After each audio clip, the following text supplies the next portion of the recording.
What's up guys, JCM Fix here with another fix. Today again I have the 2009 Lincoln mkS V6. Previously in an earlier video I showed you the fix on how to complete a compressor change on this system because the compressor was out, it was shot, it was bad, it was smoking and you could smell it within the cabin. So what I'm going to do is just go ahead and pull it just like that. Now that was easy.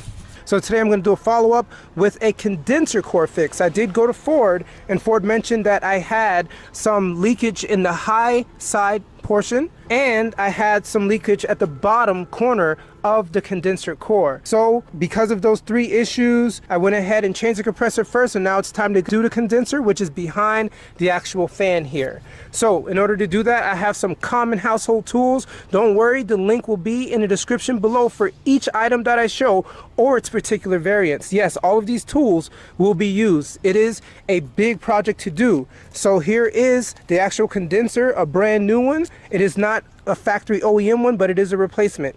You don't need the factory OEM to get this job done. So the first thing I will do is, of course, lift up the car. We will need some space underneath the car to get this job done. But at that same time, I would need to actually recover the refrigerant.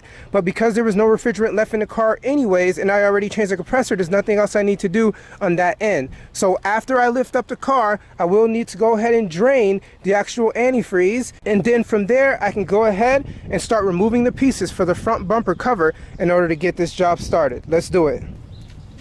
All right, get the position to a reasonable height and go ahead and place jack stands on both sides. And now it's time to drain the engine coolant. So the first thing we got to do is go ahead and release the pressure in the cooling system by slowly turning the pressure relief cap 1/2 to 1 turn counterclockwise. So let's go ahead and do it. When we do this, this will release the pressure. And once the pressure has been released, then we can remove the pressure release cap. Let's do it. Well, you might have heard just a little bit of a hiss. The pressure has been released because there is no pressure. I haven't really been driving a car in a long time. So let's go ahead and remove the pressure release cap. Just like that. So now that it's been released, I'll just go ahead and set this back on it so this way no crud can get inside. The next step, underneath, we're going to go ahead and remove the front splash shield. Keep in mind, some of you may have some of the clamps missing because of regular driving, so just know the clamps are here, here, here, here, and there. And we also have some back here, here, here, and there. And so after you remove all of the clamps or bolts, depending on whatever system you have, then you can remove this entire front splash shield. Let's do it. All right, in order to remove these clips, you can either use just a basic screwdriver and get your way in there and just twist, but sometimes they don't twist, so you can use either a pin puller like this one. I'll have a link in the description below for this, or you could use one of these and just put it in there and then push out. So once again, I'll just be doing that on all the ones you see here, and we can get moving.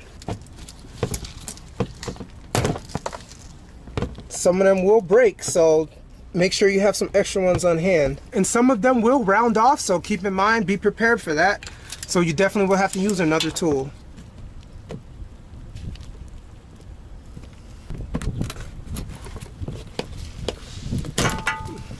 Whichever clips broke off, just push it in and you can pull it out from the other side, just like that. And you can replace them with new clips. I have a link in the description for the new clips as well. Easy. Blast shield is removed. All right, next up, we're gonna go ahead and place a suitable container below the radiator drain cock. Then after that, we will drain the coolant. So first, let me go ahead and show you exactly where the drain cock is located. Going underneath, you'll see the drain cock is a little bit tan right there. That is the radiator drain cock on the left-hand side of the vehicle. We're going to use a 19mm ratcheting wrench to loosen this up, and then we'll drain the coolant right from here. Let's do it. Make sure you have your cool eye protection.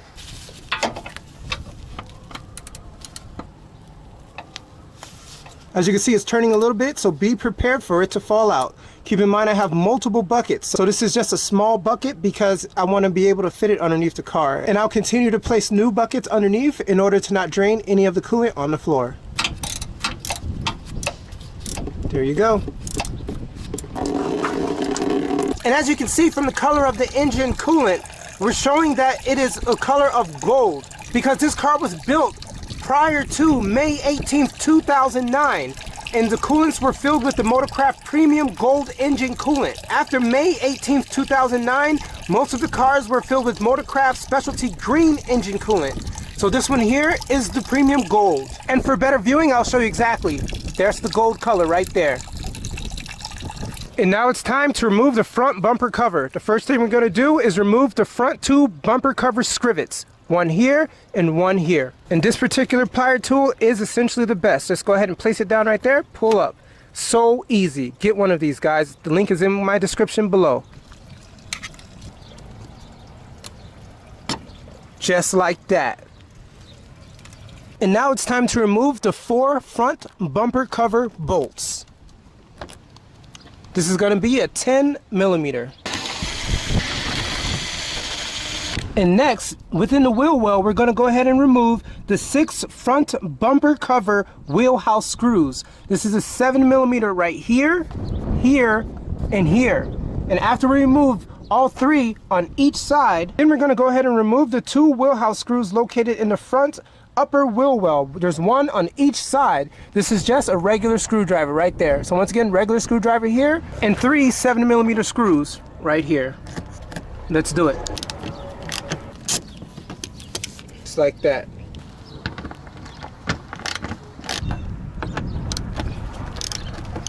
All right, let's get a regular screwdriver for this one. So now what we need to do is go ahead and disconnect the fog lamp's electrical connector located in the lower inside left hand bumper cover. So what you're going to do first is push this red tab backwards like this. So it's originally up here, you're going to push it back. Once you push it back, you push down, and then you're able to pull out just like that. So it's like a 3-step process. Push back, push down, pull out. Now once you remove this particular electrical connector, you can remove the front bumper. Let's do it. And note, in order to remove the front bumper cover, we first need to know that the rearward upper portion of the bumper cover must be pulled outward to release it from the fender. So like this. Just like that. So there's tabs up here. Make sure you don't pull on it too hard because it will break the tabs. So once you pull this out, then you can go to the other side and do the same. Then you can remove this entire bumper cover. Just like that. Do it smoothly. Once again, we don't want to break any tabs. So in order to do that, you just go ahead and pull up like this. Pull up like that. And as you can see, it starts coming apart. Just like this, very easily. And it's off. And then keep in mind, if you ever did want to change the front parking sensors, you can do it right here very easily now that the bumper cover has been removed. There's 4. 1, 2, 3, and 4 right over there. And now it's time to release the upper radiator hose clamp at the radiator and disconnect the hose. So what we're going to use is our Stark plier flexible hose clamp to remove this clamp down there. Let's do it. So do keep in mind, I do have a catch can down there in order to catch any of the fluid that falls down to the floor. So what we're going to do is use this side with the teeth and place it on the hose clamp. And after we place it on the hose clamp, we'll just press down in order to release it. Really easy to use this. And as you can see, this mechanism holds it so you don't have to keep squeezing. And so once you squeeze it to the maximum portion that you can go with this particular tool, just get something like a pry bar in order to help you ease this particular clamp off, because it's pretty much been on since 2008. This is a 2009 model of the Lincoln mkS. Make sure you don't puncture the hose when you're trying to pry this particular clamp off. There you go. As you can see, no coolant fell out at all. It's perfectly fine. And now it's time to remove the engine cooling fan. But before we can remove the engine cooling fan, we need to remove the air cleaner assembly, the ACL, air cleaner assembly. So let's go ahead and do it. So first what we need to do is remove the mass airflow sensor electrical connector. Just go ahead and pull back on this red tab right here. Push in and pull out, just like that. Real easy. And now we need to go ahead and loosen the clamp and disconnect the air cleaner outlet pipe, which is this portion here, from the air clean assembly. This is going to be 8 millimeters. Just like that. Now go ahead and remove the 2 bolts from the air cleaner assembly. One right here, one right here. Once again, these are also 8 millimeters. Next up, we need to separate the 2 air cleaner feet from the rubber grommets and remove the air cleaner assembly. So So under here, you're just gonna go ahead and pull up, as there's 2 feet down there that keeps it in place. Pull up just like this. And as you can see, those are the 2 feet right there that keeps it steady when positioned correctly. Now set the air cleaner aside. So next up, we're gonna go ahead and disconnect the cooling fan motor electrical connector and detach the 5 wiring harness retainers from the shroud. So we have the electrical connector here. What you're gonna do is just go ahead and push in and pull out, just like that. All right, that's the electrical connector. There's a tab right there. Push in, pull out, and there's 5 retainers. We got 1 down here. 1, 2, 3, 4, and 5 right there. So once again, this trim panel remover comes in handy. Just go ahead and get it all the way down there, get it right into the groove, and then push up. All right, there's 1, 2, 3, 4, 5, just like that. And now it's time to detach the upper radiator hose from the cooling fan, motor, and shroud. So just go ahead and lift up on this and just set it aside. And I'll also plug up this radiator hose to ensure that no objects goes into the radiator hose. And now it's time to release the tab through the access hole and remove the upper radiator hose support. So just go ahead and get a flathead screwdriver and push this in like this and pull up. Just like that. Set it aside. And now let's remove the 2 bolts and the cooling fan and motor and shroud. So this right here is an 8mm right there, and there's another one right there. So once we remove these 2 bolts, we can remove the cooling fan motor and the shroud. Just like that. Easy peasy.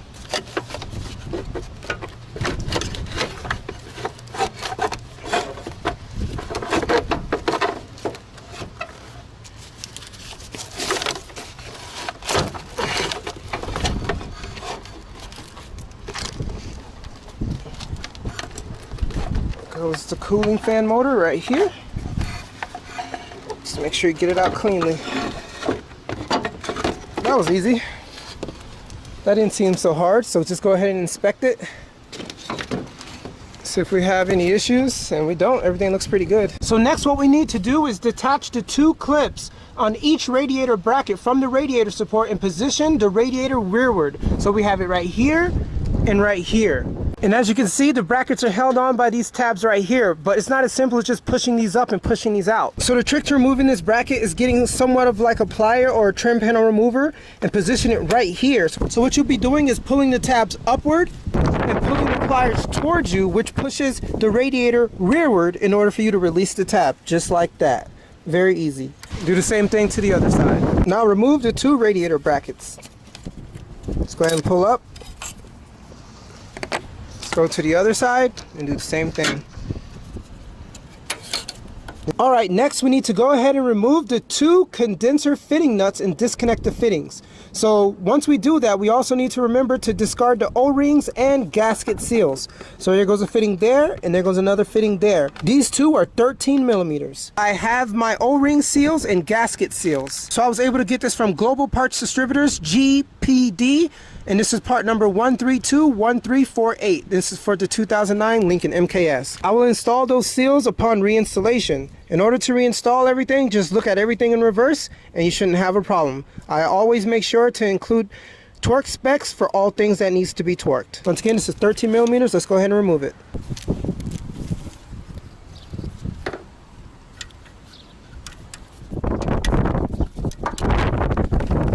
There goes one.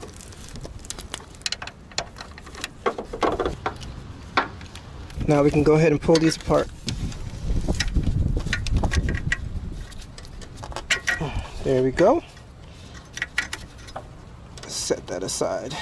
All right, now it's time to remove the 2 transmission cooler line clamps and disconnect the lines from the condenser core. Right there and right there. So same thing here, the teeth has to go on top of the clamps. And then press. All right, there is a catch can once again underneath. Now let's do the other one. And out. All right. Both transmission cooler lines have been removed. All right, now it's time to remove the two AC condenser bolts. We have one right here and one right there. In order to get more space, just push in just a little bit right there and you'll have more space for work. Let's do it. All right, just push in just a little bit and we can remove it right there. All right, that's one.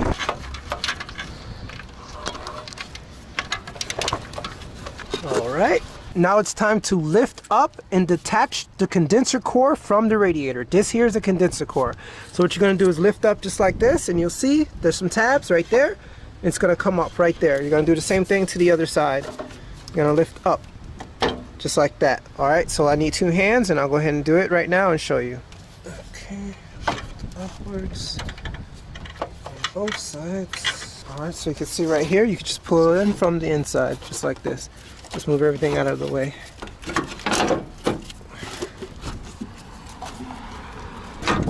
So there we go. Now the condenser core is out. Now let's look at it before and after. This is from 2008 and this is 2020. There we go. So you just want to measure it and look at everything and just ensure that everything is exactly the same. So I trust that everything will line up exactly the way it's supposed to. So now it's time to install the new condenser core. I won't show everything because you can just watch everything in reverse and essentially put it back together exactly the way I took it apart. Very easy, guys. Do keep in mind that the new condenser core does not have any bolts at all, as you can see. So do keep in mind you're going to have to unscrew them. This is how it looks from the back. Alright, and so to properly remove these fittings, you're going to need a 5mm socket. Place it right on here, and then you can go ahead and remove it. I really wish the new condenser core came with these already installed, but hey, it's alright. As long as you have the tools, you can remove it.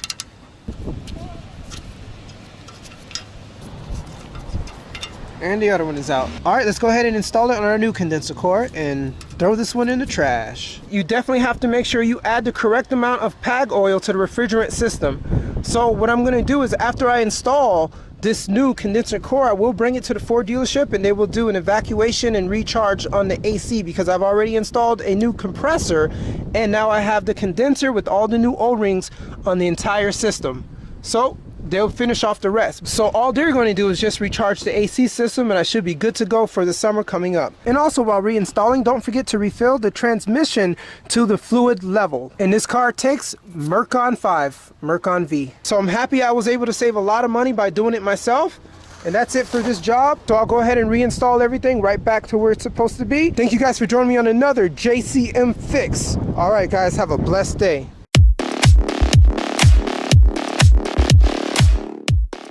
Here goes a little bonus feature for you. I'm not sure if it's supposed to be like that, but this is the old condenser core and it looks like it is cracked. They did mention that there was some leaking at the bottom of the condenser core and this is probably it. This is why my AC system can never hold any charge probably, I don't know. But they did say this was bad, so either way I replaced it, but where is this crack? I never noticed this before. You see that? It is a 100% crack. Is it supposed to be like that or not? So let's go to the new one. And it's not there. It's perfectly sealed, but not here. So I'm not sure if it's supposed to be like that or not, but this is probably one of the reasons why my AC could not hold any charge. All right, once again, guys, thank you for joining me. Once you push it back, you push down, and then you're able to pull out just like that. So it's like a 3-step process. Push back, push. And as you can see, it starts coming apart just like this, very easily. All right, and it's off. Pull up just like this. Do keep in mind that you're gonna have to gently tap out these two condenser fitting bolts because the new condenser core does not have any bolts. So you're gonna have to gently tap them out with a hammer or press them out, whichever way you wanna do it.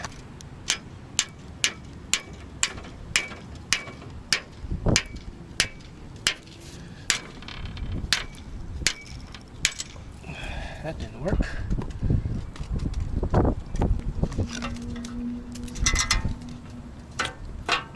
So do keep in mind you're gonna have to unscrew them.